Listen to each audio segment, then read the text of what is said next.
নমস্কাৰ মই আজি আপোনালোকৰ 2024 বৰ্ষত হ'ব লগা ADRDৰ যি পৰীক্ষা হ'ব তাৰ প্ৰশ্ন লৈ আহিছোঁ। মই আশা কৰিম আপোনালোকে ভিডিঅ'টো চাব আৰু শুনিব, বিশেষকৈ শুনিলে আপোনালোকে মনত ৰাখিবলৈ ভাল হ'ব।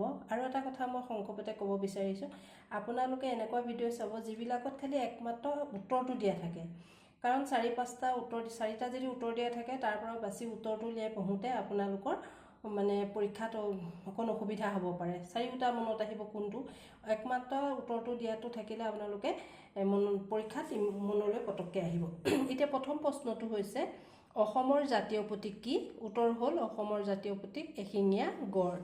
দ্বিতীয় প্ৰশ্নটো গৰম পানীৰ উঁহ ক'ত আছে? গৰম পানীৰ উঁহ অসমৰ গোলাঘাট জিলাত আছে। তৃতীয় প্ৰশ্নটো অসমৰ মুঠ মাটিকালি কিমান? অসমৰ মুঠ মাটিকালি হৈছে ৭৮,৪৩৮ বৰ্গ কিলোমিটাৰ। তাৰ পাছৰ প্ৰশ্নটো আহিছোঁ অসম বিধানসভাৰ মুঠ আসনৰ সংখ্যা কিমান? অসম বিধানসভাৰ মুঠ আসনৰ সংখ্যা 126খন। তাৰ পাছৰ প্ৰশ্নটো লোকসভাত অসমৰ সদস্য সংখ্যা কিমানজন থাকে? 14জন থাকে বুলি লিখিব। লোকসভাত অসমৰ সদস্য সংখ্যা 14জন থাকে। তাৰ পাছৰ প্ৰশ্নটো আহিছোঁ জ্ঞানপীঠ বঁটা বিজয়ী প্ৰথম অসমীয়াজন কোন? জ্ঞানপীঠ বঁটা বিজয়ী প্ৰথম অসমীয়াজন বীৰেন্দ্ৰ কুমাৰ ভট্টাচাৰ্য আৰু তেওঁৰ গ্ৰন্থখন আছিল মৃত্যুঞ্জয়। তাৰ পাছৰ প্ৰশ্নটো আহিছোঁ 7 নম্বৰ প্ৰশ্ন, প্ৰথম অসমীয়া চলচ্চিত্ৰ নিৰ্মাতাজন কোন? আমি সকলোৱে জানো জ্যোতিপ্ৰসাদ আগৰৱালা, ৰূপকোঁৱৰ বুলি যাক কোৱা হয়। তেওঁ চলচ্চিত্ৰখন আছিল জয়মতী। এইবাৰ হয়তো এনেকৈও দিব পাৰে অকণ টান কৰি, জয়মতী কিমান চনত মুক্তি পাইছিল? 1935 চনত মুক্তি পাইছিল 10 মাৰ্চ তাৰিখে, সেই বুলি লিখিব। তাৰ পাছৰ প্ৰশ্ন অসম কেশৰী কোন? অম্বিকাগিৰি ৰায়চৌধুৰীক অসম কেশৰী বুলি কোৱা হয়। ভাৰত ত্যাগ আন্দোলনত শ্বহীদ হোৱা প্ৰথম অসমীয়াজন কোন? ভাৰত ত্যাগ আন্দোলনত শ্বহীদ হোৱা প্ৰথম অসমীয়াজন হৈছে কুশল কোঁৱৰ। তেওঁক ফাঁচি দিয়া হৈছিল 1943 চনৰ 15 জুন তাৰিখে। মনত ৰাখিব 1943 চনৰ 15 জুন তাৰিখে। তাৰপিছত আহিছোঁ মানচেষ্টাৰ অফ ইষ্ট বুলি কাক কোৱা হয় বা কোনখন জিলাক কোৱা হয়? অসমৰ মাজুলীক কোৱা হয় মানচেষ্টাৰ অফ ইষ্ট বুলি। তাৰপিছতে আহিছে কামাখ্যা মন্দিৰটো কোন পাহাৰত অৱস্থিত? কামাখ্যা মন্দিৰৰ প্ৰশ্ন দিব পাৰে। কামাখ্যা মন্দিৰৰ উত্তৰটো হৈছে নীলাচল পাহাৰত কামাখ্যা মন্দিৰটো অৱস্থিত। তাৰপিছত আহিছোঁ অসমৰ আটাইতকৈ ডাঙৰ জিলাখনৰ নাম কি? মই কৈ দিছোঁ অসমৰ আটাইতকৈ ডাঙৰ জিলাখনৰ নাম কাৰ্বি আংলং। আপোনালোকৰ বাবে এৰিছোঁ সৰু জিলাখনৰ নাম কি? আপোনালোকে মোক কমেণ্ট কৰি জনাব। আৰু লগে এইটোও প্ৰশ্ন দি দিছোঁ বৰ্তমান অসমৰ জিলা কেইখন? এইটো বহুত খেলিমেলি হৈ আছে। অসমৰ জিলা বৰ্তমান 35খন। আপোনালোকে 35খন বুলি লিখিব। মই আশা কৰিম আপোনালোকে সৰু জিলাখন বিচাৰিব আৰু নোৱাৰিলে মই পাছৰ ভিডিঅ'ত সৰু জিলাখনৰ নাম আপোনালোকক উল্লেখ কৰি দিম।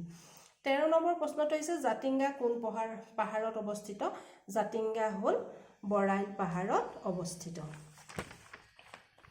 তাৰ লগে মই 14 নম্বৰ প্ৰশ্নটোলৈ আহিছোঁ বাল্মীকিৰ ৰামায়ণ কোনে অসমীয়ালৈ অনুবাদ কৰিছিল? বাল্মীকিৰ ৰামায়ণ প্ৰথম মাধৱ কন্দলীয়ে সংস্কৃতৰ পৰা অসমীয়ালৈ অনুবাদ কৰিছিল। তাৰপিছত আহিছোঁ প্ৰথম অসমীয়া শিশু আলোচনীখনৰ নাম কি? আমি জানোৱে শিশুবিলাকক ল'ৰা কওঁ, আপোনালোকে মনত ৰাখিবলৈ ভাল হ'ব ল'ৰা বন্ধু। তাৰপাছত আহিছোঁ প্ৰথম অসমীয়া নাটখনৰ নাম কি? প্ৰথম অসমীয়া নাটখনৰ নাম চিহ্নযাত্ৰা, যিখন শংকৰদেৱে ৰচনা কৰিছিল। শংকৰদেৱৰ বিৰচিত চিহ্নযাত্ৰা। তাৰপিছতে আহিছোঁ চোৰধৰা নাটকখন কোনে ৰচনা কৰিছিল? চোৰধৰা নাটকখন মাধৱদেৱে ৰচনা কৰিছিল। এইখিনিতে মই ক'ব বিচাৰিছোঁ যে মাধৱদেৱে আৰু 5খন নাটক ৰচনা কৰিছিলে চোৰধৰা সহ। আপোনালোকে মনত ৰাখিবলৈ সুবিধাৰ বাবে মই এটা সূত্ৰ দি দিছোঁ চুপি অভুভু, মানে চুপি অভুভু। চু মানে চোৰ ধৰা, পি মানে পিম্পৰা গুচোৱা, অ মানে অৰ্জুন ভজন, ভূ মানে ভূষণ বিহাৰ, ভূ মানে ভূমি লেটুৱা। এইকেইখন হ'ল মাধৱদেৱৰ নাট, 5খন নাট আপোনালোকে লিখিব পাৰিব। তাৰপিছত একেলগে মই কৈ দিওঁ শংকৰদেৱৰ নাটকেইখনৰ কথা। তাকো এটা সূত্ৰ আছে, আপোনালোকে মনত ৰাখিব পকা কেৰু পাৰা। পকা কেৰু পাৰা। প মানে পত্নীপ্ৰসাদ, কা মানে কালীয় দমন, কে মানে কেলিগোপাল, ৰু মানে ৰুক্মিণী হৰণ, পা মানে পাৰিজাত হৰণ, ৰা মানে ৰাম বিজয়। তেওঁৰ আকৌ 6খন, শংকৰদেৱৰ নাটক 6খন। তাৰ পাছৰ প্ৰশ্নটোলৈ আহিছোঁ অসমৰ প্ৰথম মহিলা আলোচনীখনৰ নাম কি? প্ৰথম মহিলা আলোচনীখনৰ নাম হৈছে ঘৰ জেউতী। আপোনালোকে মনত ৰাখিব ঘৰ মহিলাসকল সাধাৰণতে এতিয়া নাথাকে, সাধাৰণতে ঘৰত থাকে। সেইকাৰণে ঘৰৰ জেউতী ভৰাই মনত ৰাখিবলৈ আপোনালোকক এটা কিটিপ দি দিছোঁ। তাৰপিছত আহিছিল মাধৱদেৱৰ জন্ম ক'ত হৈছিল। মাধৱদেৱৰ জন্ম চনটো মই দি দিছোঁ 1489 খ্ৰীষ্টাব্দত হৈছিল উত্তৰ লখিমপুৰৰ নাৰায়ণপুৰত আপোনালোকে লিখিব। তাৰপিছত আহিছোঁ শংকৰদেৱৰ মৃত্যু ক'ত হৈছিল। শংকৰদেৱৰ মৃত্যু হৈছিল আপোনাৰ কোচবিহাৰৰ ভেলামধুপুৰত। তাৰপিছত 21 নম্বৰ প্ৰশ্ন ইয়াণ্ডাবু সন্ধি কেতিয়া স্বাক্ষৰিত হৈছিল। মানে যি সন্ধিৰ দ্বাৰা আহোমৰ শাসনভাৰ আহোমৰ হাতৰ পৰা ইংৰাজৰ হাতলৈ গৈছিল ইষ্ট ইণ্ডিয়া কোম্পানী 1826 চনৰ 24 ফেব্ৰুৱাৰী তাৰিখে হৈছিল। এইটো হয়তো আহিব পাৰে, আপোনালোকে ভালকৈ মনত ৰাখিব। 1826 চনৰ 24 ফেব্ৰুৱাৰী। মানে অসম প্ৰথম কেতিয়া আক্ৰমণ কৰিছিল। মানে অসম আক্ৰমণ কৰিছিল 1817 খ্ৰীষ্টাব্দত। তাৰপাছৰ প্ৰশ্নটোলৈ আহিছোঁ অসম ৰেল পৰিবহণ ব্যৱস্থাৰ দায়িত্বত থকা ৰেল সংমণ্ডলটোৰ নাম কি। আপোনালোকে লিখিব উত্তৰ পূব সীমান্ত ৰেল সংমণ্ডল। উত্তৰ পূব সীমান্ত ৰেল সংমণ্ডল। একে শেষৰটো প্ৰশ্নলৈ আহিছোঁ বিধানসভা কোনে পৰিচালনা কৰে। বিধানসভা আপোনালোকে দেখিছে আজিকালি টিভিত দেখেই বিধানসভা অধ্যক্ষই পৰিচালনা কৰে। মই আশা কৰিম আপোনালোকে মোৰ এই ভিডিঅ'টো শুনি উপকৃত হ'ব। আশা কৰিম আপোনালোকে আজৰি সময়ত ভিডিঅ'টো শুনিব আৰু ভিডিঅ'টো শুনি আপোনালোকে কেনে পাইছে লাইক কমেণ্ট কৰি জনাব।